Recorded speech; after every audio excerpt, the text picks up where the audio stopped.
Hello, everybody. Welcome, welcome, welcome. I hope everyone's having a great night so far. We are at the Potomac and Chesapeake Association for College Admission Counseling Virtual College Fair powered by StriveScan. Welcome once again. My name is Sibel Rasim. I'll be your facilitator for this evening's session. We have some absolutely amazing institutions here to talk a little bit about themselves. Remember, though, this is just an appetizer, so you're going to get a little bit of information in a short period of time. But what I would recommend doing is making sure you're taking some notes and make sure you're paying attention so that you can do a deeper dive as the time goes on. Now, also, you may want to do a deeper dive by asking questions. So how do you ask those questions? You're going to be clicking on that Q&A button in your Zoom toolbar to type your questions to the presenters at any point in time. I stress, at any point in time. Do not wait until the last minute at the very end. We have about 6 institutions here to present. So there is plenty of time for you to ask your questions and not wait until the last minute. Also, please do us a favor, put the institution's name within the question so we all know who the question goes to. Also, you're muted, your video is turned off, so the panelists cannot see or hear you, and that is why it is extremely important that you go ahead and use that Q&A to interact back and forth and get your questions answered. Also, fun fact, your chat, it is disabled, so you cannot chat back and forth with the presenters and panelists, but the panelists and presenters could be putting their contact info or some links they want you to check out in the chat. So if you see those notifications pop up, please make sure to check those out. Please disregard signing up for more sessions. This is actually the last time slot or the last virtual college fair session we have for the PCACAC. So this is the last one for the night. I'm super excited to make sure we close it out on a fun note. But also a recording will be available. All sessions are being recorded. So if you'd like to relive the fun, they will be on the strivescan.com website. Again, it is strivescan.com/PCACAC. All right, y'all, I'd love to get started. First up, we have Butler University.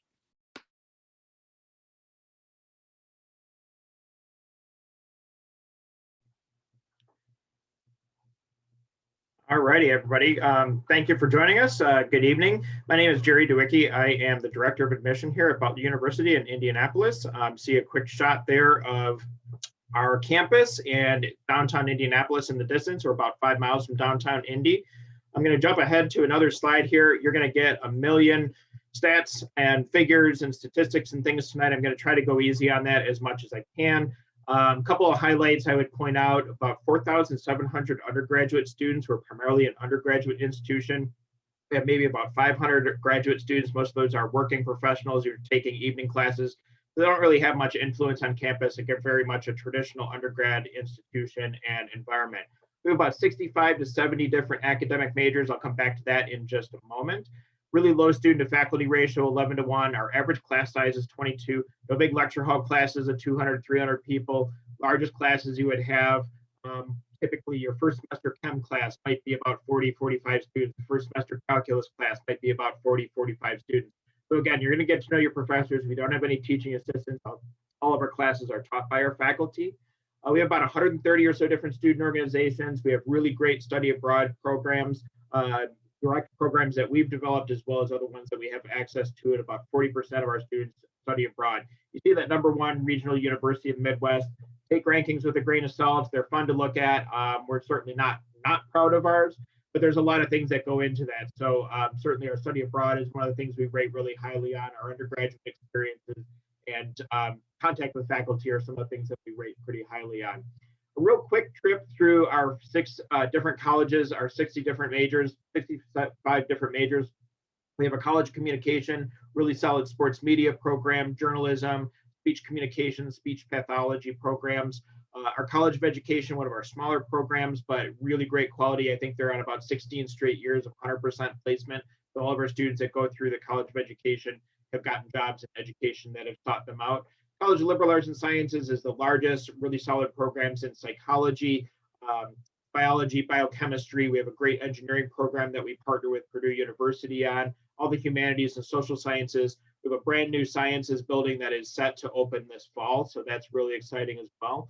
Our College of Pharmacy and Health Sciences is one of our most difficult programs to get into. We have a 6-year direct entry pharmacy program, as well as a healthcare and business and a 4-year Bachelor of Health Sciences. Those are really tough programs to get into, our most competitive ones.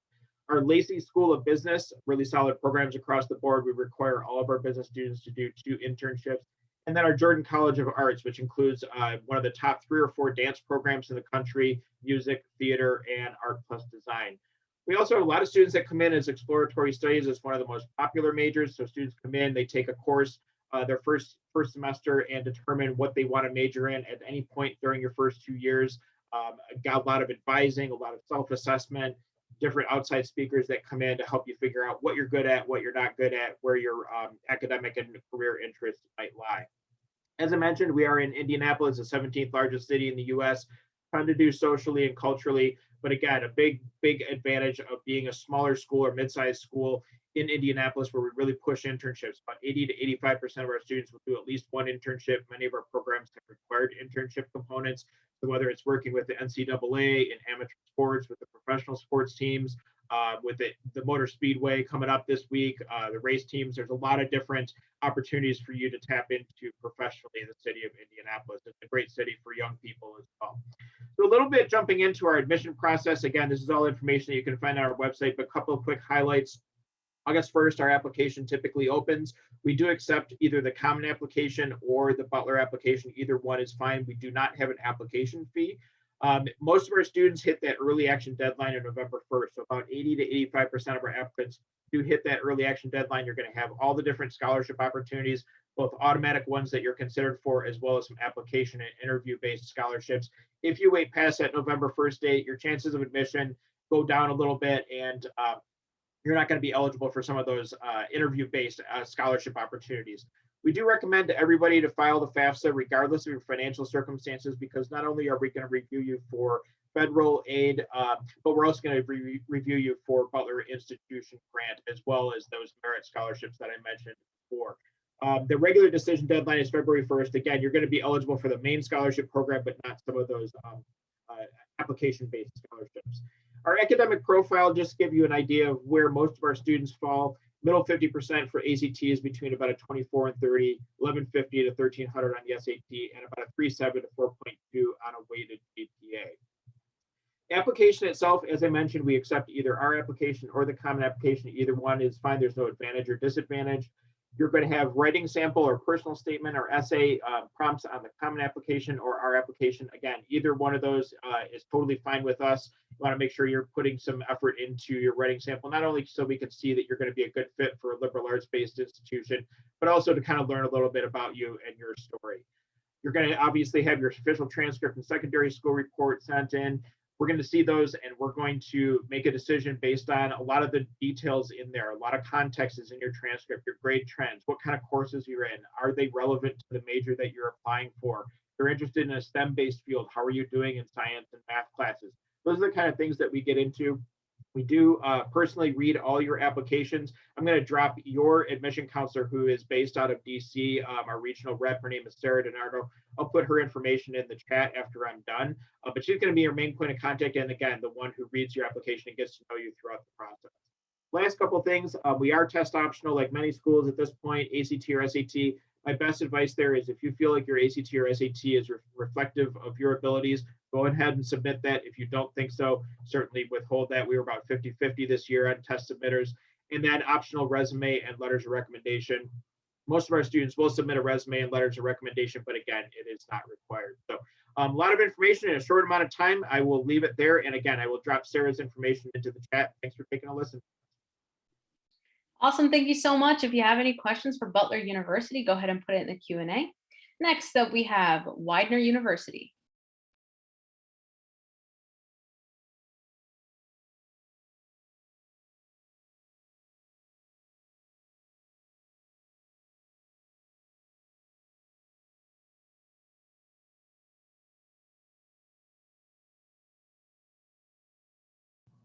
All right, hopefully everybody can see my screen. My name is David Adams. I work in the admission office at Widener University. I am having a touch of internet issues tonight, so if I disappear, I may not make it back, but let's hope I can do this in 6 minutes or less without some problems. So Widener is a small university. We are located 14 miles south of the city of Philadelphia. We have about 3,000 students. I think that's a really great size. We're large enough for our students to kind of find their own place, to find friends that they connect with, for us to provide a wide variety of academic programs and options academically, but also small enough where you're still able to have a lot of one-on-one attention from your faculty and other members on the staff at Widener as well. Classes average between 15 and 20 students, depending on your program of study. And the campus itself is about 150 acres. I know that sounds like it's relatively large, but in reality, you can walk from one end of our campus to the other in about 10 minutes. Philadelphia obviously provides our students not only access to great cultural and social things, but also a lot of great opportunities for internships and co-ops and study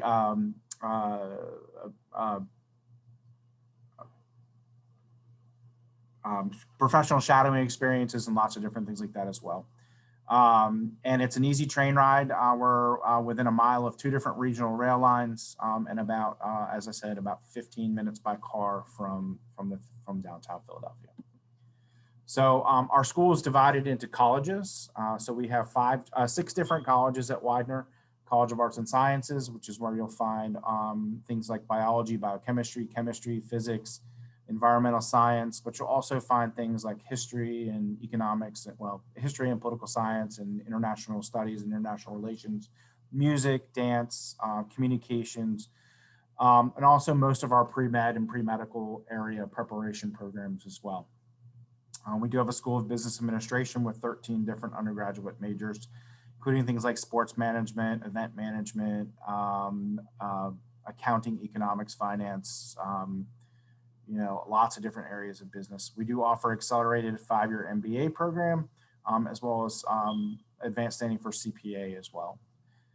We do have a School of Engineering with 6 different types of engineering: mechanical, electrical, civil, chemical, biomedical, and robotics engineering. We're one of the few schools in the country that offer robotics as an undergraduate degree, or where it isn't a concentration within a mechanical engineering degree. We do have a College of Health and Human Services where you'll find things not like education, but also things like physical therapy, occupational therapy, speech pathology, physician assisting, social work in that area as well. Our largest program of study is in our School of Nursing. Our BSN in nursing is our largest overall program. It is direct admission. So when you apply for our School of Nursing, you are applying for admission to the nursing school. We do have a law school. We actually have 2 law school campuses, and we do offer accelerated reserve seat admission programs into the law school, as well as physical therapy, occupational therapy, physician assisting as well. Most of our degree programs on campus do have a 5-year master's option as well. So there's a lot of really great academic opportunities on our campus. Obviously, we don't just have fun in the classroom. We do have fun outside the classroom as well. We offer 23 NCAA Division III sports, and we participate in the largest Division III athletic conference in the country. It's actually one conference divided into 2 divisions, and we are the winningest athletic program in our conference. We have more conference championships, more winning programs than any other team in our conference. But we're very excited about the fact that 75% of our students and our student athletes also make our presidential honor roll every year. So not only are they good athletes, but they're also good students as well.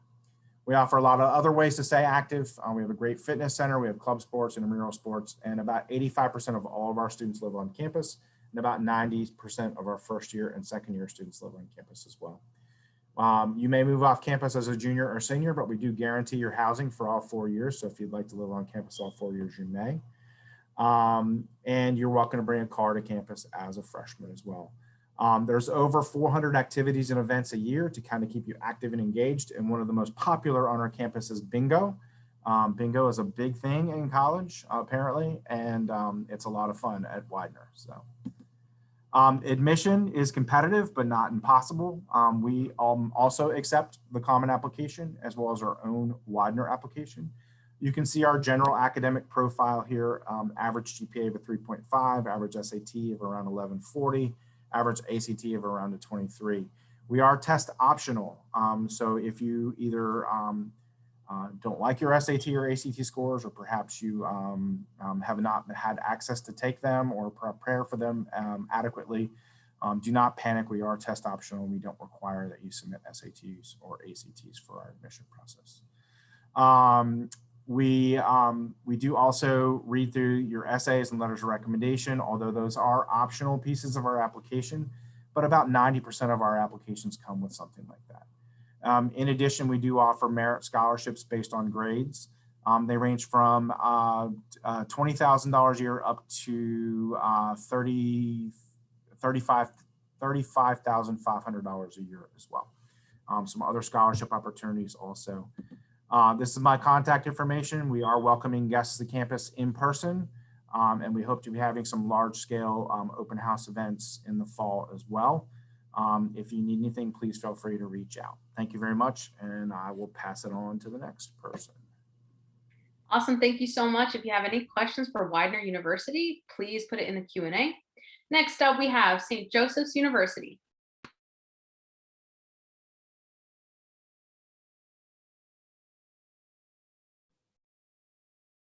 All right. Hello, everyone. Thank you for having us here this evening. My name is Sophia Fides. I'm an admission counselor at St. Joseph's University, located in Philadelphia, Pennsylvania. St. Joseph's was founded in 1851 by the Jesuits in Old City, but we moved to our current location in 1927. We're located just outside of Center City, Philadelphia, or about 6 miles away. It ends up being about a 10 to 15-minute train ride, and there is a train station just down the road from our campus. But with St. Joseph's, we have about 4,540 undergraduate students that are representing 50 states and 50 countries. We really do strive to be a diverse and inclusive community on our campus. And I do believe our student body does reflect that. You're not just meeting students from neighboring states, New York, New Jersey, Pennsylvania, Delaware, but from across the states and from all over the world. So students are able to really get to meet other students from all different walks of life, different backgrounds, different perspectives, and they're able to share their differences and differences in thought inside and outside of the classroom. We have a very student-centered education. So our average class size is about 23, 24 students with an 11-to-1 student to faculty ratio, which really allows our students to be able to connect with their professors and their classmates alike. All of our faculty are required to offer office hours outside of class time. So that way our students are able to meet with their professors saying, hey, I am struggling in this class, or I have this project coming up and I just had a few questions. We're able to talk directly with your professors, which is a really great opportunity to build relationships, but to also network, because you never know who it is that they might know and that they may connect you with in terms of future job and internship opportunities. And then there also is individual faculty advising, as well as research. So students are able to take advantage of research opportunities as early as their freshman year, no matter what your major is. We do have a summer scholars program, which is a summer research opportunity where you have ownership and authority over your own research, or you're able to join faculty on their research as well. And that is something that is given priority to our undergraduate students. In terms of our campus community, we are a Division I school, 20 NCAA Division I athletic programs within the A10 conference. For every Division I, there should be a club sport to match. And then we also do have a few intramurals as well, depending on your athletic ability and what it is that you're looking to potentially get involved in and the time that you are looking to commit. But we also have over 100 clubs and organizations ranging from performance-based groups, academic-based groups, support groups. We also have Greek life on campus, quite a lot that students are able to get involved in. It's pretty common for students at St. Joseph's to be involved in 1, 2, 3, 4 different things on campus at some point within their 4 years. In the class of 2019, about 97 were employed in graduate school or full-time service programs just within 6 months of graduation. So that really shows that our students are really dedicated to their time at St. Joseph's and are able to gain a lot of opportunities within their time at St. Joseph's as well.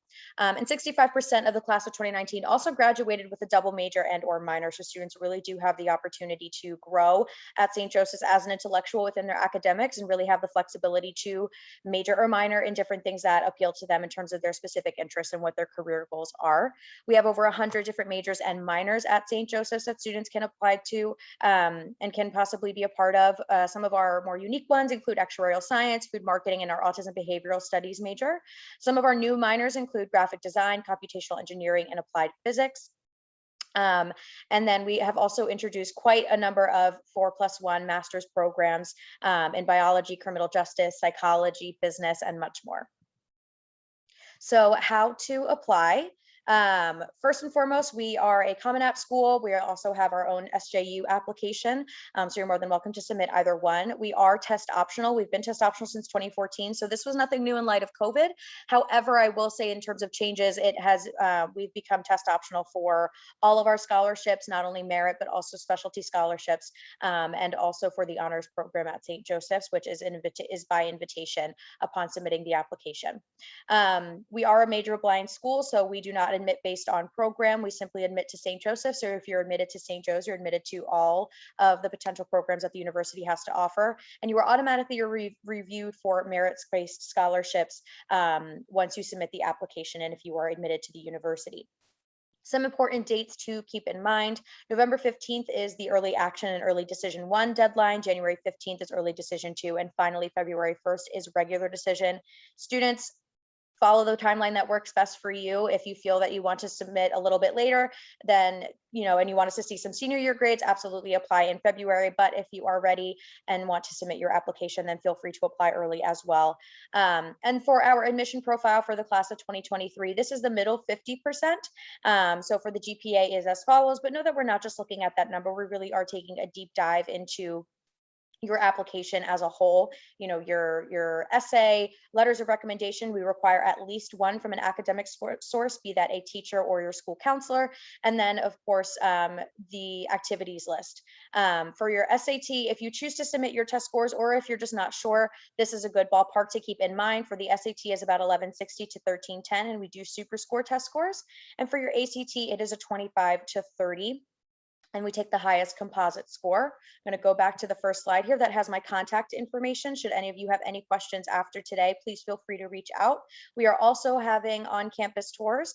So should you want to visit campus, we'd be more than happy to have you. We are open Monday through Thursday from 9 to 5. And then Fridays, we are open in the morning over the summer. So we look forward to seeing you on Hawk Hill. Thank you. Awesome. Thank you so much. If you have any questions for St. Joseph's University, please put it in the Q&A. Next up, we have Verto Education.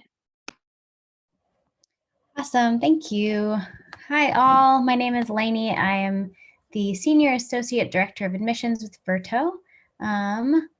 Here is my slideshow. So Verto Education, we are a little bit different than a lot of the other presentations here today. So what Verto is we are actually the first semester or the first full year of college, but you're traveling abroad and taking your college intro classes there. So all those freshman gen ed credits you're taking with us on a Verto semester, traveling around to some pretty incredible countries and locations. I have a quick video. Let's see if it'll load, possibly.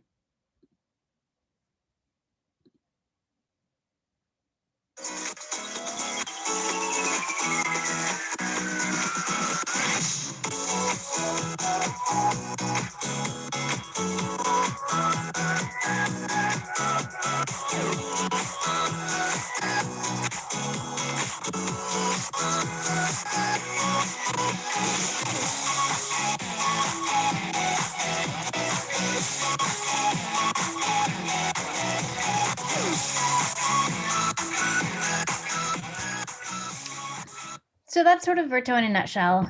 Get into a great school, travel abroad, earn college credits. So Verto Education as a whole, we are a consortium of over 60 universities. So I'll talk about that in just a second. But all in all, we are here trying to make higher education and international travel more accessible, more affordable for everybody. That really shakes down into three main pillars. The first being the best first year of college. Second being admissions to one of our 60 partner colleges. And the third, of course, is affordability. So the best first year of college can mean a lot of things to a lot of different students. When we're talking about our semesters, you can look at that in terms of our location. So each semester with us is a different location. We have 6 in total. 3 of those are in Europe. Those are our on-campus programs, England, Italy, and Spain, as well as our field semesters, which are in Costa Rica, Hawaii, and Fiji. So no matter what semester you're on with us, you're going to get the same core experience, which is 16 college credits. We're fully accredited. You're going to get a very tangible, hands-on college semester, and you're going to really be able to connect with the community and connect with but the history and the culture of where you're staying. So our classes are discussion based. We're really trying to bring the classroom out of a four-walled classroom. So wherever you are, we're going to really incorporate what you're learning in the class with everything going on in that city or village or town or community or country. So it makes it a lot more interesting to learn, but we're not focusing on tests and quizzes. We're really having discussion-based classes. They are small, so you're going to be in a class with 20 to 25 other Verto students. So really small. We have one-on-one mentorship for each student. Super exciting, great way to learn. So on-campus semesters, I'll blow through these real quick. As I mentioned, these are in Europe. So we have our campus semester in London. This is just a sample of some of the classes that you can pick and choose from. So you get to choose if you want to take 3 or 4 classes, which ones you want to take. There's a lot of flexibility there. Our on-campus semesters are really similar to traditional study abroad in the sense that you're in a big, vibrant city, you're commuting to class, you're with other students and just in this very like international and immersive location. The field semesters are pretty different. You're with a small group of Verto students and you guys are traveling around together to smaller locations and staying in like home bases, base houses, or doing homestays with local families. So a lot of fun stuff. There's some really, really incredible classes to take across all of our semesters. You can choose to do 1 semester or 2 to make it a full year. It's totally up to you. So the second pillar is admissions to a great fit school. So our partner schools, as I mentioned, we partner with over 60 at this time, and that list is constantly growing.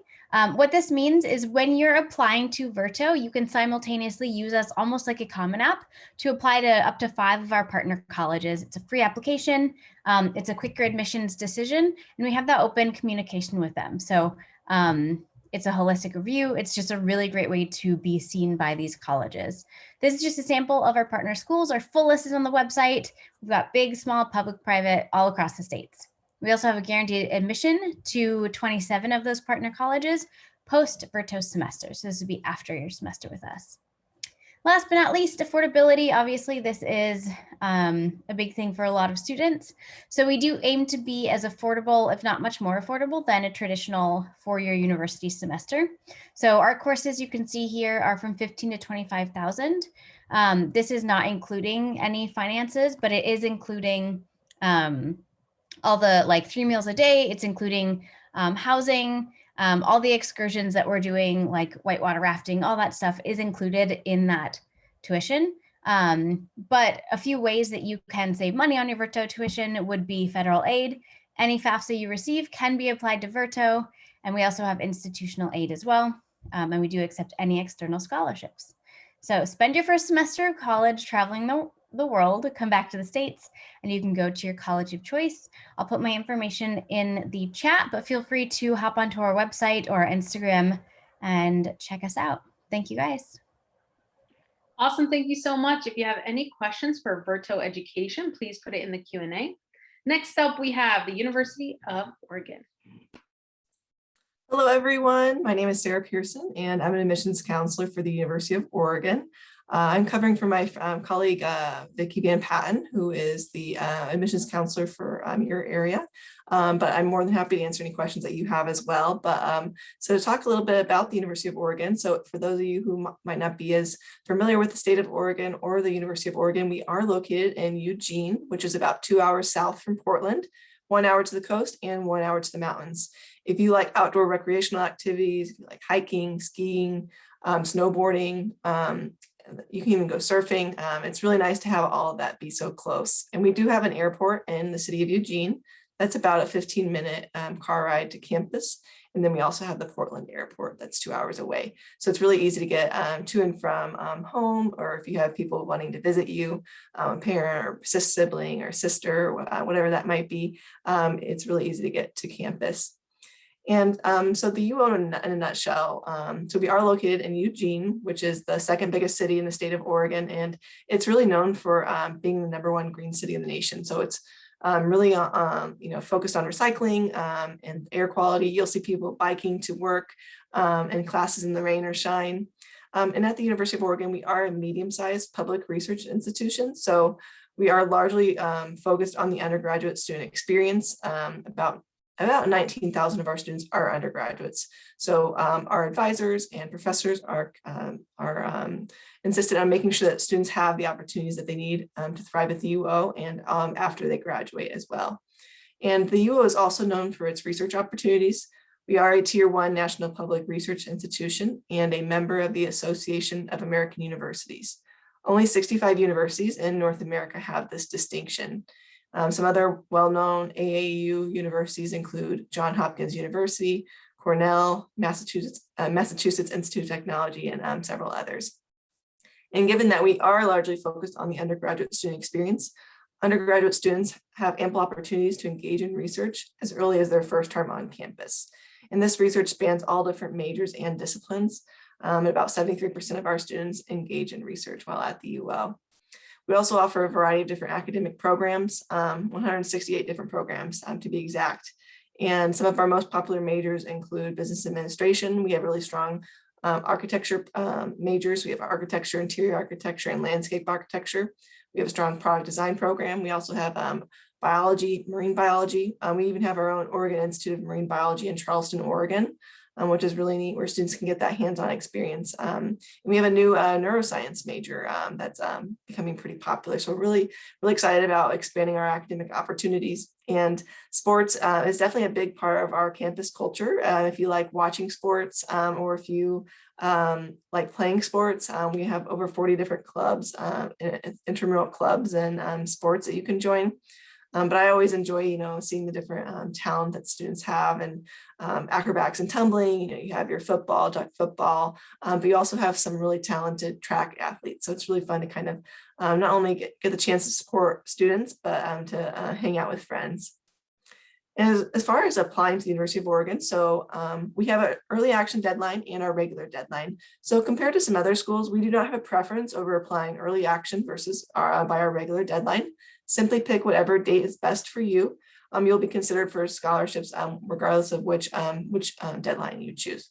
So if you apply by November 1 and complete your application by November 15th, you'll hear a response by December 15th. And if November 1 is too early for you, you can apply by January 15th. And then it's important that you submit all supporting application materials by February 15th to complete your application. And you'll hear an admissions response by April 1. And then you would have up until May 1 to make a decision. And at the UO, we take a holistic approach with our review process. So we look at your GPA, your grade trend, academic courses and course rigor, senior schedule. We want to see you challenging yourself and taking a full course load if possible. We also look at your activities, work, and volunteer experiences. We'll look at your personal statements and other essays. And we will also look at ACT or SAT scores. So these are optional for fall 2021 and beyond. And we are test blind for fall 2022 applicants. So in other words, we will not be looking at your test scores when considering you for scholarships. And as far as funding college, I know that's a big question on many of your minds. So we do have our Oregon Guarantee, which provides a fixed tuition rate for 5 years. So there's no more wondering how much will my education cost me in 4 years or 3 years. The rate that you pay your first year will be the rate that you pay your last year. And these are just some of our scholarships we offer. So if you are an out-of-state resident, you'll be automatically considered for our APEX Summit and UO Excellence Scholarship. And so if you have a 3.7, you'll be awarded $7,500 per year. Summit, if you have a 3.9 GPA, and then UO Excellence is on a holistic review process. But you can learn a little bit more about all of these different scholarships on our website. But I'm going to leave my contact information for you here. If you have any questions, feel free to reach out to me. You can email me, text me, or call me, whatever works best for you. But I hope to hear some of your questions in the chat. And thanks for taking the time. Awesome. Thank you so much. If you have any questions for the University of Oregon, please put it in the Q&A. Next up, we have the University of Colorado Boulder. All right. Hello, everybody. I believe I am last. So thanks for hanging in there, being willing to sit through these presentations. So much great information and a lot of similarities that I think you'll find across a lot of different institutions. So what I hope to do in the next few minutes is just give you a little bit more information about CU Boulder, starting with just an overview of the campus, which if you've not had an opportunity to visit, I think every one of the campuses here would say that can be a make or break. And I think especially for our campus, just considering we're a destination for a lot of folks that want to go on vacation or for those that want to go to college in a beautiful town just right at the side of the Flatiron. So that's what you've got in the back, those mountains right there. And then anything you see in the center of your screen that has the red roof on top, that is part of the campus. All the surrounding is part of Boulder, Colorado. If you're not super familiar with Boulder, but maybe you've heard of Denver before, we're about 30 miles away. So you've got access to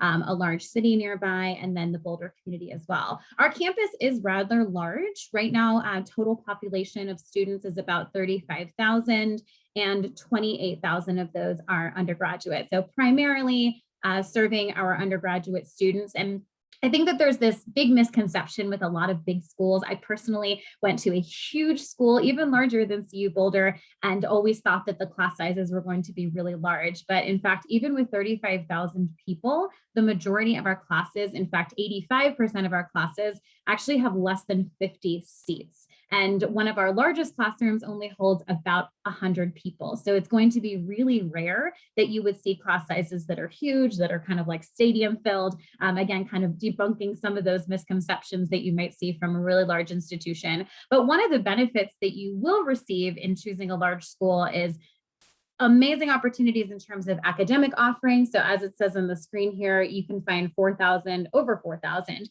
courses in 150 fields of study. We have so many students that are choosing to do really unique research opportunities. One recently, as the election was sort of wrapping up, was doing a research study on feminism within the elections. Just a really cool project that I think also displays how research doesn't just have to be within the sciences, which is one of those things a lot of students come in and say, do I have to work in a lab? And absolutely not. You can choose to do some really unique things. And that is a highlight of being a CU Boulder student, is the chance to be innovative. It's one of our core values. It's part of our mission statement. In the classroom, outside of the classroom, in research opportunities. And we've been ranked, as it says on here, a top 25 college for students who want to change the world. That also blends into looking at civic engagement and the way that our students are really involved, not just in the classroom, but also within extracurriculars and volunteer work and things like that. Talking about the town itself, we've recently in US News and World Report been ranked the #1 destination for living. So not just for college, but just for wherever you want to move, we're one of those destinations. And Denver also holds a pretty top designation. So it's a popular place. It's growing in size, not just in the Boulder area, but sort of in the surrounding. What you're looking at on the screen is the iconic Pearl Street Mall. It's several blocks long and within walking distance of the campus where students go to. And there's also great restaurants and shopping, just a really cool college town. And I mentioned 30 miles away, you have Denver. And of course, a lot of students will choose the community because of all the exciting outdoor activities, which I'm going to get to in just a second.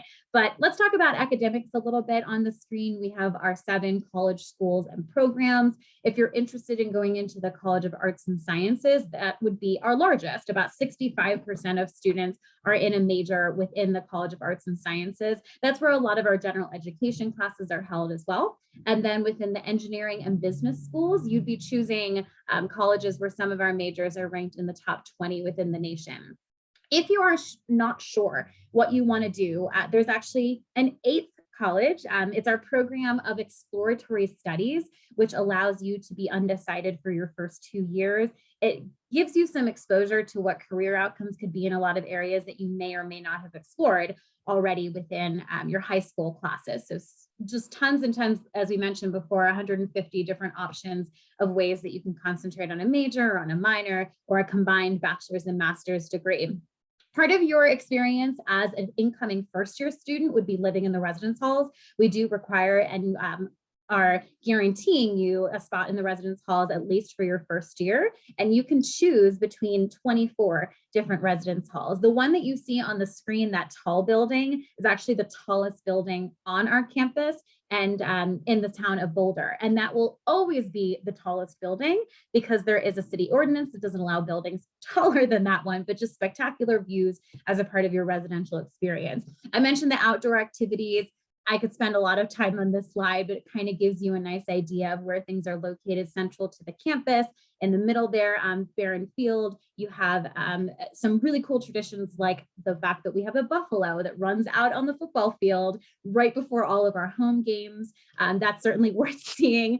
We also have, within 45 minutes of a drive, a great skiing and snowboarding area, and there's transportation provided for students, so you don't have to worry about bringing your car and all of that. Great hiking opportunities as well. So just a really cool destination. If you're interested, I'm happy to share more about study abroad opportunities, our research opportunities, which I alluded to earlier, but I want to end with reminding you about our upcoming deadlines, which are early action November 15th and regular decision January 15th. Both of these deadlines are non-binding, and we hope that we'll have an opportunity to see you on campus, which we are going to be offering visitation for prospective students starting in the middle of June. So very exciting that we're able to announce that for the first time. I'll throw my information into the chat if you have any questions, but appreciate you all being here. Awesome. Thank you so much. If you have any questions, this is the time to quickly put it in the Q&A or grab our presenters and panelists' contact information either from the chat or from their presentations and follow up with them at a later time. At this point in time, if my panelists and presenters could come back on video, that would be great. And close out the session with me. Thank you all so much for being here. As panelists and presenters, you have provided some absolutely awesome information to our attendees. I learned a thing or two. I'm pretty sure they did as well. So thank you all so much for being here. Also, my attendees, thank you so much for being here. Remember, it is just an appetizer. There is a lot more to learn about these institutions. So please do a deeper dive after this session. A few things I just want to remind you of before we head out. After you close out this window, very quick. I mean, the words are literally on your screen. It is a very quick 4-question survey will appear. So give us some feedback. We really do appreciate it. Disregard the signing up for more sessions. This is the last session for the PCACAC Virtual College Fair. So again, thank you for being here. And then last but not least, maybe mom missed out on tonight. Maybe you want to relive the fun. Maybe your friend is interested in some of these institutions and they want to check it out. They can. A recording will be available at the link that you see on your screen within the next few business days. All right, you all, thank you again so much. And I hope you all have a great night. Bye, everybody.